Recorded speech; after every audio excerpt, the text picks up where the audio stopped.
तो चलिए शुरू करते हैं। प्रदीप, यहां से शुरू करते हैं कि युद्ध में आप नहीं जाना चाह रहे या पाकिस्तान पे कड़ा एक्शन नहीं ले पा रहे, इसलिए ध्यान भटकाने के लिए आपने ये फैसला लिया है। बहुत सारे लोग ये कह रहे हैं, पहले इस पर जवाब दे दीजिए। अभी बता है भाई, अभी बता है, अभी किया ना, अभी बता है।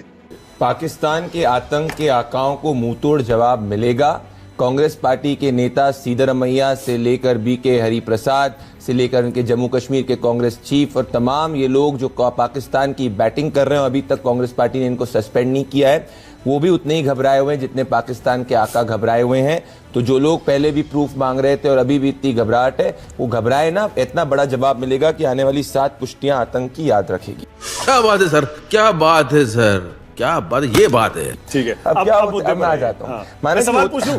पूछिए, आपका हक है, ठीक पूछिए। है। तो मेरा सवाल ये, हृदय परिवर्तन कैसे हो गया? चलिए मानक जी, होता क्या है, कैसे हो गया? मानक आप तो हिंदुओं की पार्टी है, आप कहते थे विपक्ष जो है हिंदुओं को बांटना चाहता है, जातियों में बांटना चाहता है, अब आप ही करा रहे हैं जाति गणना। रुक, तेरे को बताते थे जी। होता क्या है कि जब सुरेंद्र भाई इतना ज्यादा जोश में आदमी ना होश खो देता है और तथ्यों को खो देता है, तो उन्होंने अपने पूरे वक्तव्य में आज आधा पर्सनल मुझ पे कहा, पर कोई बात नहीं, जब मैं अब तथ्य रखना चालू करूंगा तो एक के बाद वो एक एक्सपोज होते जाएंगे।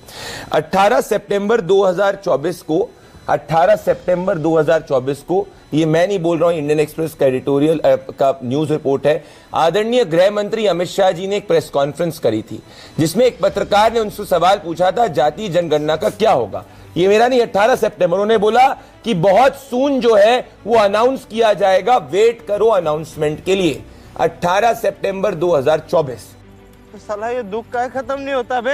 तो पता नहीं ये किस बात का क्रेडिट क्लेम कर रहे हैं। अब चलिए देखते हैं कि इनको क्या है। राहुल गांधी की पैदाइश है 1970 की, 1931 तक जातीय जनगणना चल रही थी। 1941 से 2011 के बीच में इन लोग ने ओबीसी समाज को कभी भी इसमें इंक्लूड नहीं किया। 2010 में मनमोहन सिंह जी प्रधानमंत्री थे, उन्होंने कहा भाई जातीय जनगणना होनी चाहिए।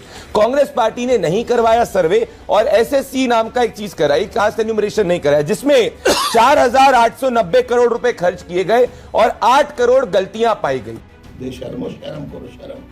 अभी तेलंगाना में इन्होंने राहुल गांधी की विजन को इंप्लीमेंट करने का प्रयास करा और तेलंगाना के अंदर ओबीसी समाज के लोग उससे बाहर पाए गए। कर्नाटका में इन्होंने राहुल गांधी की विजन को इंप्लीमेंट करने का प्रयास किया और वहां उनके खुद के मंत्री कह रहे हैं कि ये गलत हुआ 10 साल के बाद में। हम जो भी काम करते हैं वो देश हित में करते हैं। 10% आर्थिक गरीब को अगर आरक्षण देने की बात है, प्रधानमंत्री मोदी जी ने करी है। हम तो हमेशा सोशल जस्टिस के साथ ही खड़े हुए हैं। कांग्रेस एक पॉलिटिकल टूल के रूप में कास्ट सर्वे का इस्तेमाल कर रही है। आप हमारे एक भी शीर्ष नेता का बयान दिखवा दीजिए, गृह मंत्री जी, प्रधानमंत्री जी का, पार्टी प्रेसिडेंट जी का, जिसने कभी भी कहा कि भाई कास्ट सेंसस नहीं होना चाहिए। मैं नहीं बताऊंगा।